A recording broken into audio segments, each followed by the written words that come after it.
Hey, Juan, Mark, and Joey here with our NHL Rewind show, looking at things that happened in the past 7 days. I do want to mention that we get some comments regarding all the games and stuff like that. We do have our ultimatesportschannel.com, Joey, every day, 50 posts covering all the games, all the excitement that's happened. But here we like to talk about special feature stuff, things that we have an opinion on, things you may not even have heard of happening in the week, but we want to do that for you, and that's what we do here on the NHL Rewind show, Joey. We did have some big news this week. Taylor Hall, I mean, one of the better young players. He's maybe not turned out to be as good as he should have been, but he has now moved on to Phoenix. Big move. They're in first place.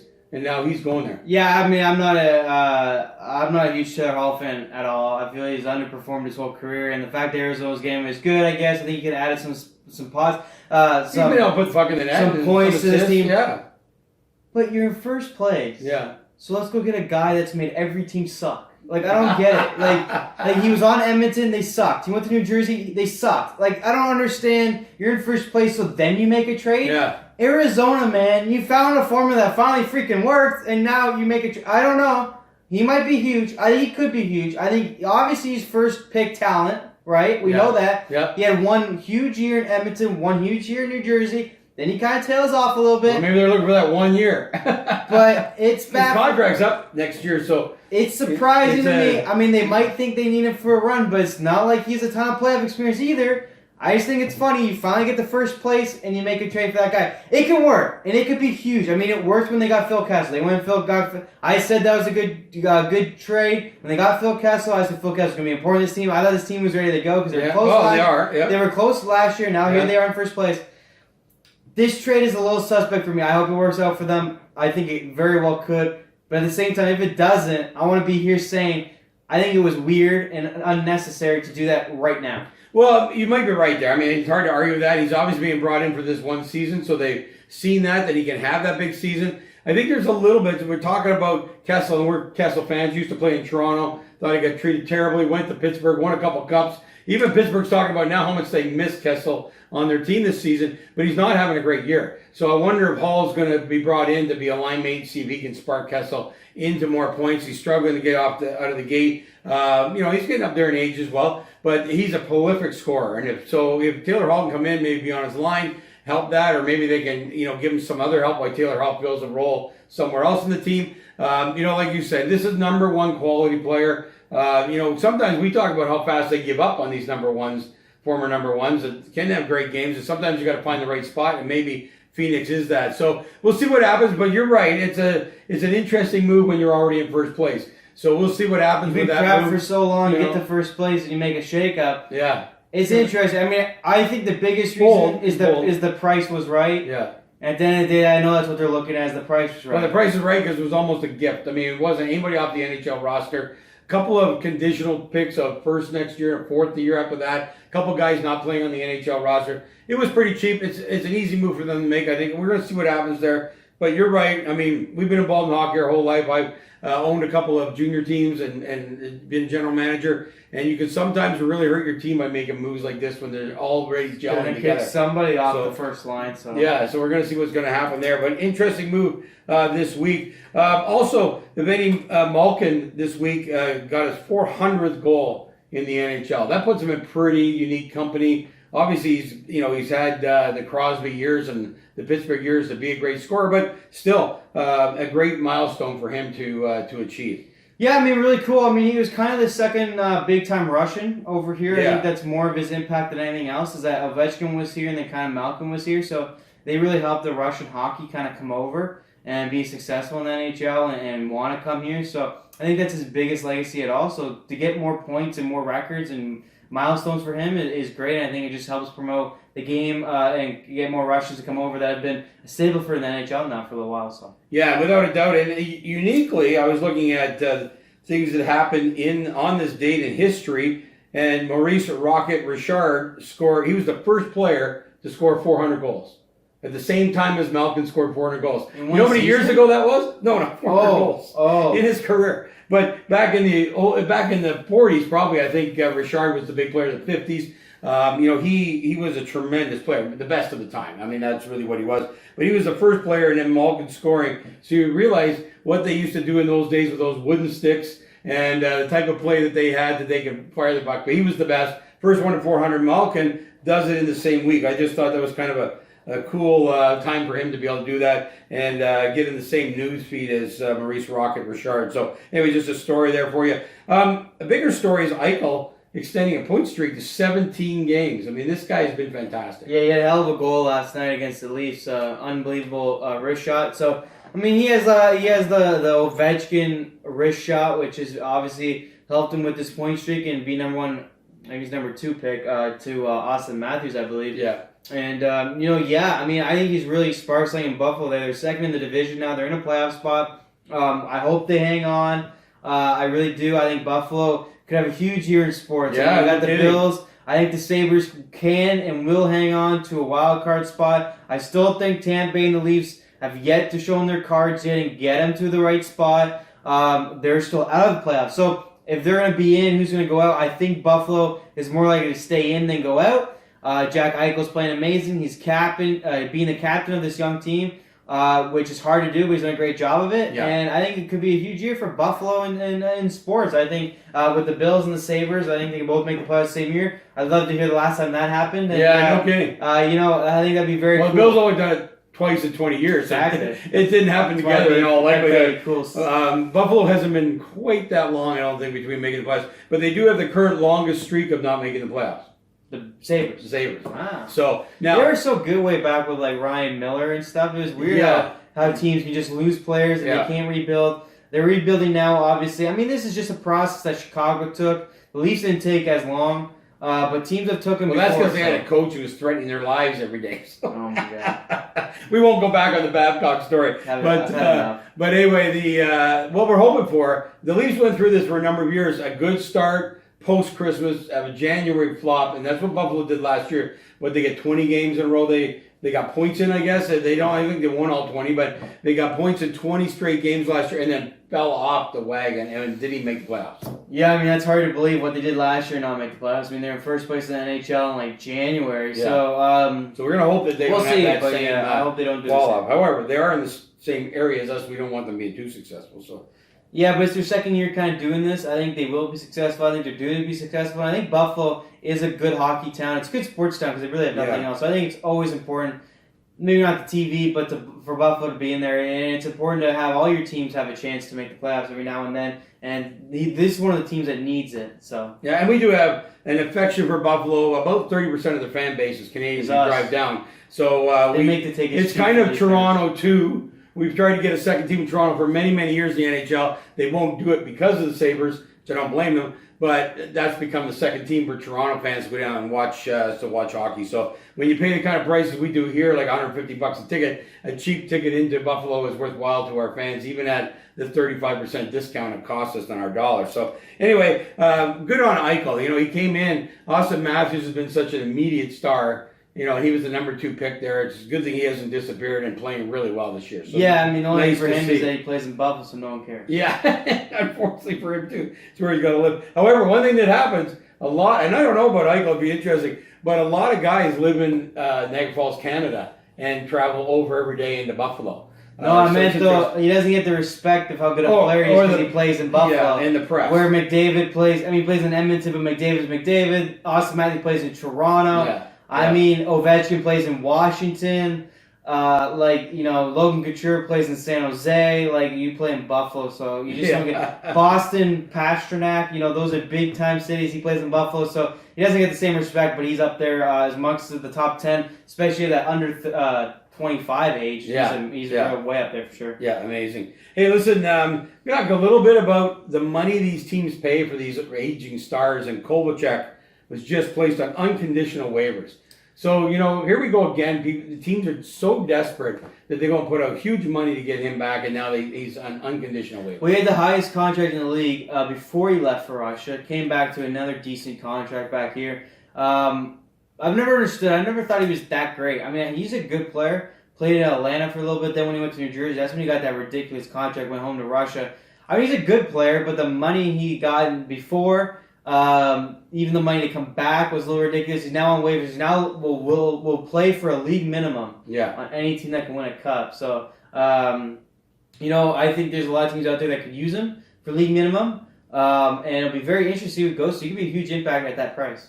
Yeah, and I don't know. When you think of the teams that could use a guy like that, you'd have to do. Haven't done any investigation or thoughts on that. Just saw the story this morning. Well, Boston. So there's some teams that could really get involved in just strengthen their team for the playoffs. Boston's the main contender right now, which would be very dangerous. That'd be bad for our Leafs. Again, though, it might be the greatest thing for the Leafs because again, Boston, you're 15-2 on the road. You're 9-1-3 at home. Why the hell would you go get this guy? Like, sometimes you're at your point of how good you can be, and that's first place. So I don't understand. I hope Boston does pick him up, and I hope he sabotages them. Yeah, we would want that because it would be a stupid move on Boston's part to be as good as they are. Clearly going to win the division because Tampa Bay Leafs are so far back. The second place is Buffalo. Yeah. This would be the dumbest move in Boston history, so I hope they do it. But honestly, I think I think he will go somewhere else. I think they're just throwing their name in the hat to see what players on the team might think. Right. Maybe to see what his intentions are. But he has said he'll play league minimum if it's a contender that wants him. So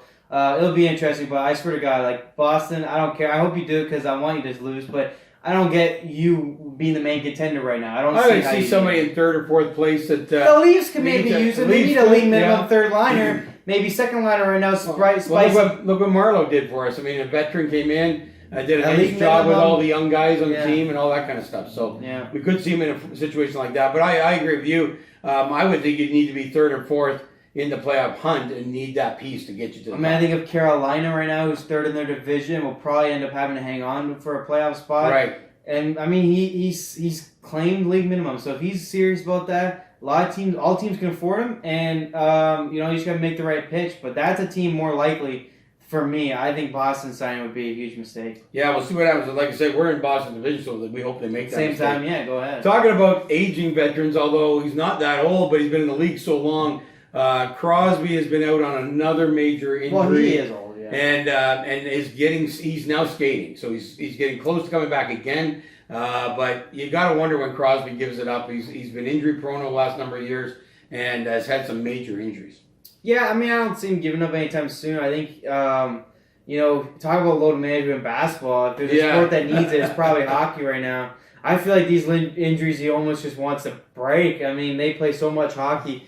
And they train so hard. I mean, it's pretty crazy what these guys go through. Practice every day, play. I mean, it's ridiculous. I think Crosby will come back fine, and Pittsburgh needs him right now. Yeah. But I look at Crosby. If I'm Crosby's, not agent, I guess the coach of the Pittsburgh Penguins, I might just tell him to take the first couple months off every season. This is pretty ridiculous that you put him through this much pressure.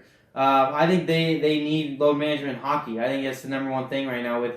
Sidney Crosby, right now, Pittsburgh has not done great in the games he's out, but they've hung on. Well, imagine if he did at the beginning of the season, then he came in and he could play the whole last 3 quarters of the season. I think it'd be better than him missing this middle part right here. When teams have found their way, teams are confident right now, they're able to beat Pittsburgh. Maybe they couldn't early on in the season or something. So I just think that's something to look forward to in hockey, I think, because Crosby is 34, 35. He's still very good. If he's healthy, the team's good enough to go on another run, and that's what he's looking at. So I just think there's something to be said for maybe sitting him a little bit. Well, I don't disagree at all. You could in hockey start the season, take a break, and then get ready for the playoffs and play it near the end of the year, especially if your team needs some points or whatever. I think you're going to see a lot of teams think about that because they're paying so much money now. Hockey's always been the sad sister to all the other sports for money, but they're starting to commit more money to all of these players, and we know around amongst our own leagues, 11, 12 million a season, nowhere near the basketball numbers. Obviously, nothing could be, or baseball, but the numbers are getting up there, and these guys are valuable to their teams now. So they got them signed for multi-year contracts, keeping track of their injuries and helping them be rested and ready to go in the playoffs. There's a lot of teams now. If you don't win the playoffs, and the money teams have spent on these guys, if you don't win the cup or get close to it, who gives a shit how good you are in the regular season? So I think they might do something. Well, fans do, and they buy the jerseys and they buy tickets to come watch a pathetic team play. So the owners still care if they have a superstar. They don't really care if they make playoffs or not. So we'll see. But Pittsburgh's fine. I hope he comes back and they go on another run. Yeah, we'll see what happens there. But good to see him back. He's been a great promoter of the league. He's kind of the LeBron of hockey. Yeah, he's been a great player. and he's been a great community citizen as far as the league's been concerned. And he's really looked up to here in Canada for sure as one of the greatest players to come out of here. So anyway, so that's Crosby coming back. Good news. Sad news, and we mentioned this in the NBA. If you didn't see the NBA show, ex-commissioner David Stearns had a brain hemorrhage. Things are looking very serious for him. Hockey, he was 77 years old, or is 77 years old. Lindblom has been diagnosed with cancer, and it's Ewing's sarcoma, rare bone cancer, if you can imagine. 24 years old, out for the season. Things don't sound great there either, as far as they didn't talk about recovery at all. Just talk about out for the season. I don't think anybody really knows what this is going to mean to him, but 24 years old. I saw a picture of him. He went back to see the teammates after he got diagnosed in the dressing room. He looks like he's 12. He's a young man, and it's pretty sad to hear. It's very sad, and I mean, there's one thing you can't control with whatever you do in life. It's something like this, and it's just so sad to see someone who is in the NHL, has obviously done a lot for the community of Philadelphia. They really showed their support for him. Yeah. It is way bigger than hockey. I mean, this is a life, unfortunately, that I don't think he'll ever come back to hockey, and you just actually hope that he can live a life that is worthy and long enough to enjoy.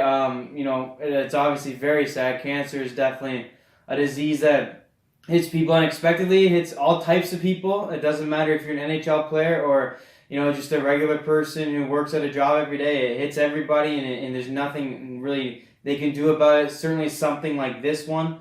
This bone cancer, man, I can't imagine getting the news. I really couldn't. And someone who uses his bones for athletics and works out and kind of does everything you're supposed to at 24 years old. I couldn't even think about what it'd be like to hear you got bone cancer. Yeah, it's very rare. It's one of those things that very rare. You don't have like lots of other cancers. Like you get into lung cancer, so don't smoke and don't do this, don't do that. This is not something really. I don't think that anybody said there was anything he could have done. He was in great physical condition. Obviously, playing the NHL, he's probably eaten well his whole life. All those things that make you an NHL player, everything. And still. It didn't solve it. So we send out our best wishes that 24 years old, that he's able to recover. And like you say, hockey's one thing, making money's a thing, but can't stop health, man. So hopefully he comes back and is able to live a good life, even if it's not involving hockey. Yeah, I mean, that's all he's got to think about right now is, can you extend your life to the fullest without thinking about hockey? And I think that's what the Philadelphia Flyers did a great job of doing. They got all these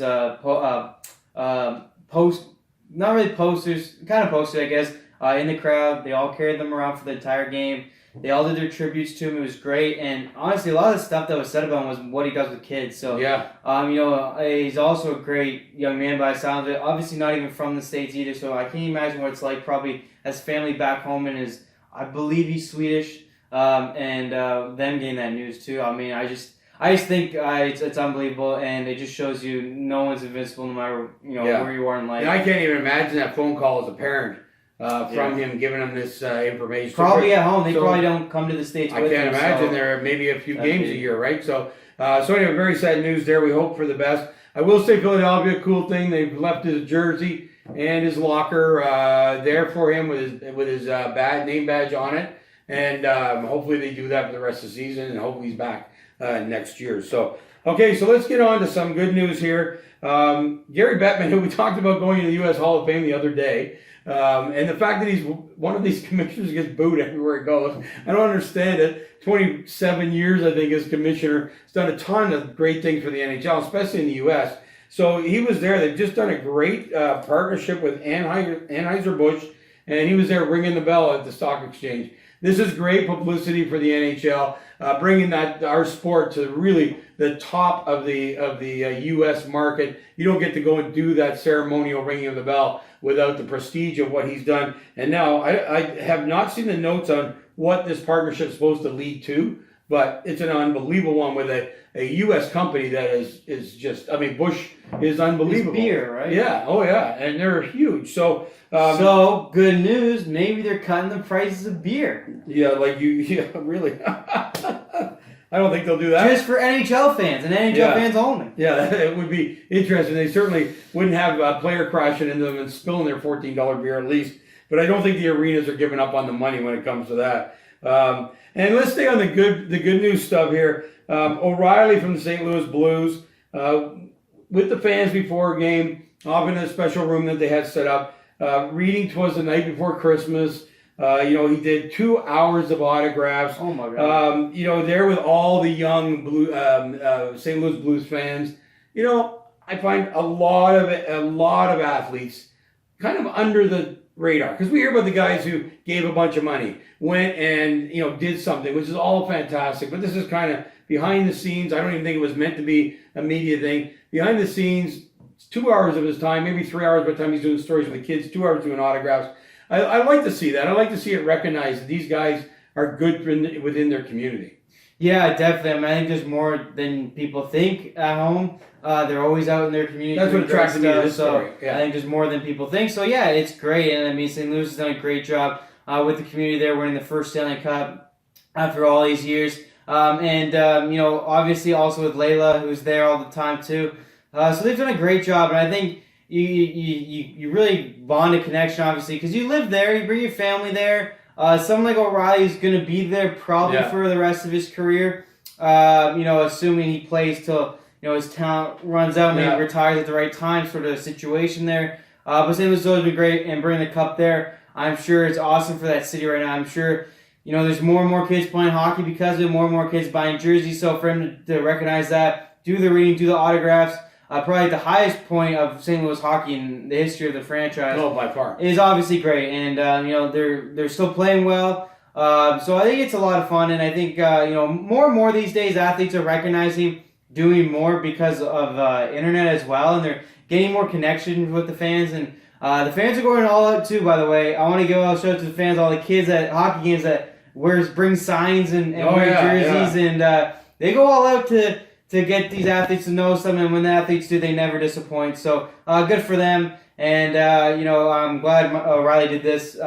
Canadian boy, so. Yeah, fantastic. That's why I brought it up. I thought, we always hear about the big stuff, but you don't always hear about the little things that go on with these hockey players. So I thought that was fantastic. Listen, we're going to finish off with a quirky story. I grabbed it because you were a goalie, and this story here is about the fact that goalies lose somewhere between 8 to 10, and even one of the goalies says he loses 12 to 13 pounds a game of sweat and water that they put out. They wear 50 pounds of equipment. That was a goal. Imagine how they're the guy who loses all that weight must be Frederick Anderson, because he faces like 50 shots a game. Yeah. Yeah, I used to play goalie. Equipment's heavy, and you work hard, and if your team's no good, you work really, really hard. Yeah. So I don't blame them. And they're big boys nowadays. They're not really they're old goaltenders. Over are smaller. 6 feet they're tall. like 6'7". So someone like Ben Bishop, I think of 6'7", and what he's doing, I don't blame him. That's a lot of weight, and that's why they're all fit, I guess. And here's why I grabbed the story, just to end off our show. So they drink pickle juice to avoid dehydration. I have no idea what that does, and they have mustard packs, and so they drink that with water. Some of them use Gatorade just to stop from dehydrating. So there must be something about how these things rejuvenate your body. I would never want to do it, but it was interesting to see that this is what these goalies are going through when we're yelling at them from the stands and yelling at them on TV. Here's guys that are going to games and working so hard that they'll drop 8 to 10 to 12 pounds in a game and have to work really hard. This is what the couple goalies were in this and talking about, is that if they get dehydrated and don't drink enough, they don't have the energy. And so we know that this is a critical thing for them to be doing. But that was kind of quirky to me. So I thought I'm going to show off with that. Go grab your pickle juice and stay hydrated today. We'll be happy to be back. I'm looking forward to Powerade and some protein bars. Oh my well, there's something God. special with this. I got to research it more. It was like right before we go on the show, I grabbed this. But anyway, have a great week. We'll be back next week to talk about the NHL and Rewind. And look forward to another great week of NHL hockey and special stories. Oh God, that's disgusting. Isn't it?